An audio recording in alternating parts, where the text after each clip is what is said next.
We were working with Thief of Always by Harper Press, Harper Books. It's an awesome book by Clive Barker. We were talking about the setting yesterday, when a book takes place, where it takes place, what the weather is like.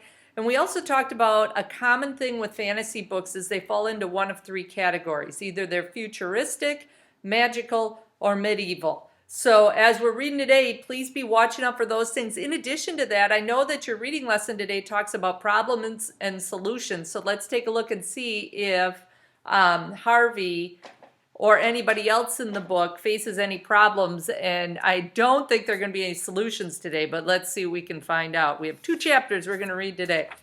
Chapter 2, The Hidden Way. Harvey said nothing about his peculiar visitor to either his mom or to his dad. Remember, Rictus had come in through the window and it was raining. He didn't say anything because he was afraid they'd put locks on the windows to stop Rictus from returning to the house. But the trouble with keeping the visit a secret was that after a few days, Harvey began to wonder if he'd imagined the whole thing. Perhaps he'd fallen asleep at the window, he thought, and Rictus had simply been a dream. He kept hoping nevertheless. Watch for me, Rictus had said, and Harvey did just that. He watched from the window of his room. He watched from his desk at school. He even watched with one eye when he was lying on his pillow at night, but Rictus didn't show. And then after about a week after that first visit, just as Harvey's hopes were waning, his watchfulness was rewarded. On his way to school one foggy morning, he heard a voice above his head and looked up to see Rictus floating down from the clouds. His coat swelled up around him so that he looked fatter than a prize pig. "How you doing?" he said as he descended. "I was starting to think I'd invented you," Harvey replied. "You know, like a dream." "I get that a lot," Rictus said, his smile wider than ever, "particularly from the ladies. You're a dream come true, they say," he winked. "And who am I to argue? You like my shoes?" Harvey looked down at Rictus's bright blue shoes. They were quite a sight, and he said so. "I got given 'em by my boss," Rictus said. "He's very happy you're going to come visit. So are you ready?" "Well, it's no use wasting time," Rictus said. "There may not be room for you tomorrow. Can I just ask one question?" "I thought we agreed." "I know, but just one." "All right, one. Is this place far from here?" "Nah, it's just across town." "So I'd only be missing a couple of hours of school?" "That's 2 questions," Rictus said. "No, I'm just thinking out loud." Rictus grunted. "Look," he said, "I'm not here to do a great song and dance persuading you. I got a friend called Jive does that. I'm just a smiler. I smile and I say, 'Come with me to the holiday house.' And if folks don't want to come," he shrugged, "hey, it's their hard luck." With that, he turned his back on Harvey. "Wait," Harvey protested. "I want to come, but just for a little while." "You can stay as long as you like," Rictus said, "or as little. All I want to do is take that glum expression off your face and put one of these up there." His grin grew even larger. "Is there any crime in that?" "No," said Harvey. That's no crime. I'm glad you found me. I really am." So what if he missed all of the morning at school, he thought. It'd be no great loss. Maybe an hour or 2 of the afternoon as well, as long as he was back home by 3 or 4, certainly before dark. "I'm ready to go," he said to Rictus. "Lead the way." Millsap, the town in which Harvey had lived all his life, wasn't very big, and he thought he'd seen just about all of it over the years. But the streets he knew were soon behind them. And though Rictus was setting a fair speed, Harvey made sure he kept a mental list of landmarks along the way, in case he had to find his way home on his own. A butcher's shop with 2 pigs' heads hanging from hooks, a church with a yard full of old tombs behind it, the statue of some dead general, covered from hat to stirrup in pigeon dung. All these sights and more he noted and filed away. And while they walked, Rictus kept up a stream of idle chatter. "I hate the fog, just hate it," he said. I'm going to ask you to stop the chat unless it's an appropriate one. Thank you." "And there'll be rain by noon. We'll be out of it, of course. He went on from talk of rain to the state of the streets. Look at this trash all over the sidewalk. It's shameful. And the mud. It's making a fine old mess of my shoes. He had plenty more to say, but none of it was very enlightening. So after a while, Harvey gave up listening. How far was this holiday house, he began to wonder. The fog was chilling him, and his legs were aching. If they didn't get there soon, he was going to turn back. I know what you're thinking, said Rictus. I bet you do.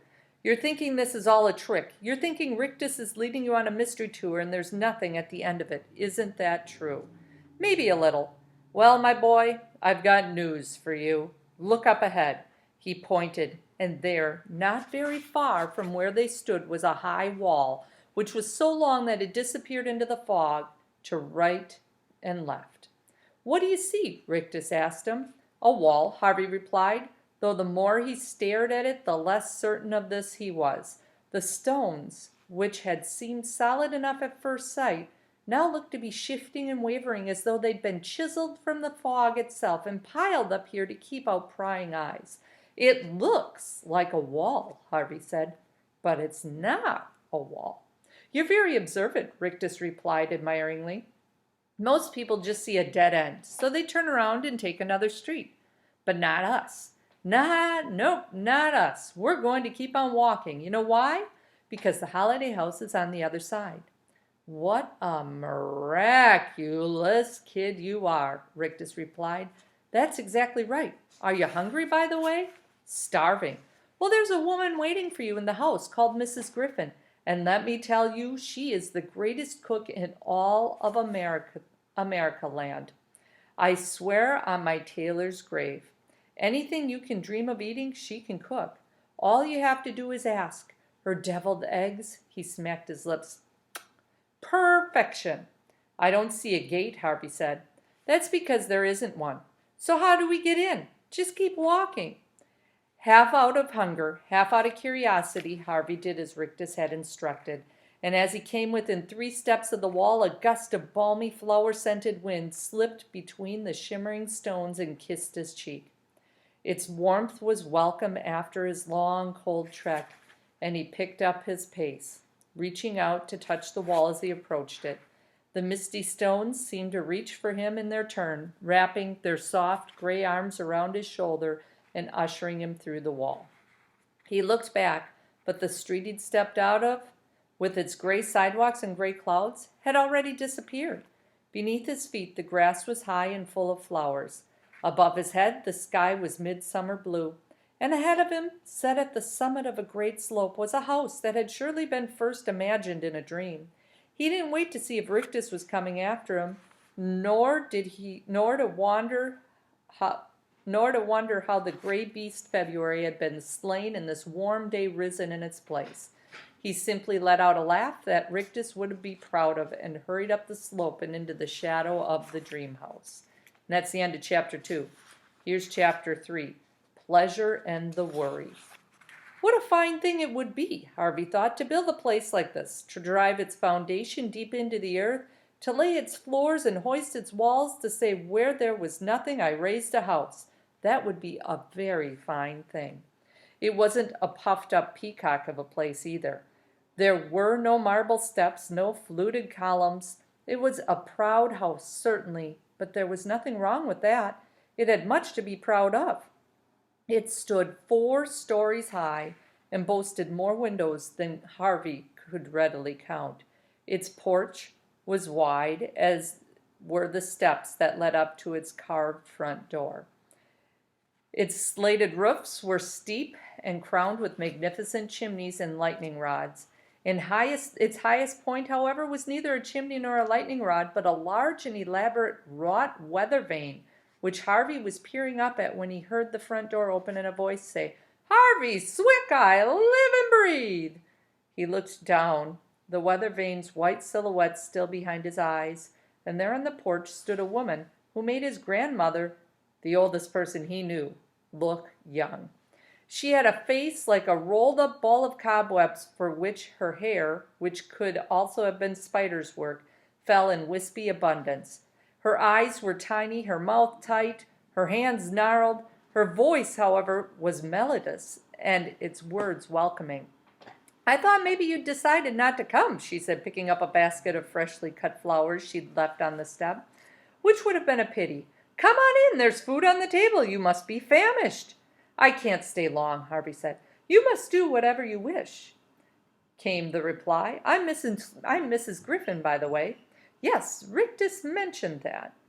"I hope he didn't bend your ear too much. He loves the sound of his own voice. That and his reflection." Harvey had climbed the porch steps by now and stopped in front of the open door. This was a moment of decision. He knew, though he wasn't quite certain why. "Step inside," Mrs. Griffin said, brushing a spider hair back from her furrowed brow. But Harvey still hesitated, and he might have turned around and never stepped inside the house, except that he heard a boy's voice yelling, "I gotcha! I gotcha!" followed by uproarious laughter. "Wendell," Mrs. Griffin said, "are you chasing the cats again?" The sound of laughter grew even louder, and it was so full of good humor that Harvey stepped over the threshold and into the house, just so that he could see the face of its owner. He only got a brief look. A goofy, bespectacled face appeared for a moment at the other end of the hallway. Then a piebald cat dashed between the boy's legs, and he was off after it, yelling and laughing again. "He's such a crazy boy," Mrs. Griffin said, "but all the cats love him." The house was more wonderful inside than out. Even on the short journey to the kitchen, Harvey glimpsed enough to know that this was a place built for games, chases, and adventures. It was a maze in which no two doors were alike. It was a treasure house where some notorious pirate had hidden his blood-stained booty. It was a resting place for carpets flown by gins and boxes sealed before the flood, where the eggs of beasts that the earth had lost were wrapped and waiting for the sun's heat to hatch them. "It's perfect," Harvey murmured to himself. Mrs. Griffin caught his words. "Nothing's perfect," she replied. "Why not?" "Because time passes," she went on, staring down at the flowers she'd cut, "and the beetle and the worm find their way into everything sooner or later." Hearing this, Harvey wondered what grief it was Mrs. Griffin had known or seen to make her so mournful. "I'm sorry," she said, covering her melancholy with a tiny smile. "You didn't come here to listen to my dirges. You came to enjoy yourself, didn't you?" "I guess I did," Harvey said. "So let me tempt you with some treats." Harvey set himself down at the kitchen table, and within 60 seconds Mrs. Griffin had set a dozen plates of food in front of him. Hamburgers, hot dogs, and fried chicken, mounds of buttered potatoes, apple, cherry, and mud pies, ice cream and whipped cream, grapes, tangerines, and a plate of fruits he couldn't even name. He set to eating with gusto and was devouring his second slice of pie when a freckled girl with long, frizzy blonde hair and huge blue-green eyes ambled in. "You must be Harvey," she said. "How did you know?" "Wendell told me." "How did he know?" She shrugged. "He just heard. I'm Lulu, by the way." "Did you just arrive?" "No, I've been here for ages, longer than Wendell, but not as long as Mrs. Griffin. Nobody's been here as long as she has. Isn't that right?" "Almost," said Mrs. Griffin, a little mysteriously. "Do you want something to eat, sweetie?" Lulu shook her head. "No, thanks. I haven't got much of an appetite at this moment." She nevertheless sat down opposite Harvey, stuck her thumb in the mud pie, and licked it clean. "Who invited you here?" she asked. "A guy called Rictus." "Oh, yeah, the one with the grin. That's him. He's got a sister and two brothers," she went on. "You've met them, then?" "Not all of them," Lulu admitted. "They keep to themselves. But I'll meet one or two of them sooner or later. Or you'll meet one or two of them sooner or later." "I don't think I'll be staying," Harvey said. "I mean, my mom and dad don't even know I'm here." "Sure they do," Lulu replied. "They just didn't tell you about it." This confused Harvey, and he said, "So call your mom and dad," Lulu suggested. "Ask them." "Can I do that?" he wondered. "Of course you can," Mrs. Griffin replied. "The phone is in the hallway." Carrying a spoonful of ice cream with him, Harvey went to the phone and dialed. At first there was a whining sound on the line, as though a wind were in the wires. Then, as it cleared, he heard his mom say, "Who is this?" "Before you start yelling," he began. "Oh, honey," his mom cooed. "Did you arrive?" "Arrive? You are at the holiday house, I hope. Yes, I am, but, oh good, I was worried maybe you'd lost your way. Do you like it there? You knew I was coming, Harvey said, catching Lulu's eye. I told you, she mouthed. Of course we knew, his mother went on. We invited Mr. Rictus to show you the place. You look so sad, you poor lamb. We thought you needed a little fun. Really? Said Harvey, astonished by the turn of events. We just want you to enjoy yourself, his mom went on, so you stay as long as you want. What about school, he said. You deserve a little time off, came the reply. Don't you worry about anything, just have a good time. I will, Mom. Bye, honey. Bye. Harvey came away from the conversation, shaking his head in amazement. You were right, he said to Lulu. They arranged everything. So now you don't have to feel guilty, said Lulu. Well, I guess I'll see you around later, huh? And with that, she ambled away. If you're finished eating, Mrs. Griffin said, I'll show you to your room. I'd like that. She duly led Harvey up the stairs. At the landing, basking on the sun-drenched windowsill, was a cat with fur the color of the cloudless sky. That's Blue Cat, Mrs. Griffin said. You saw Strew Cat playing with Wendell. I don't know where Clue Cat is, but he'll find you. He likes new guests. Do you have a lot of people coming here? Only children, very special children like you and Lulu and Wendell. Mr. Hood won't have just anybody. Who's Mr. Hood? The man who built the holiday house, Mrs. Griffin replied. Will I meet him too?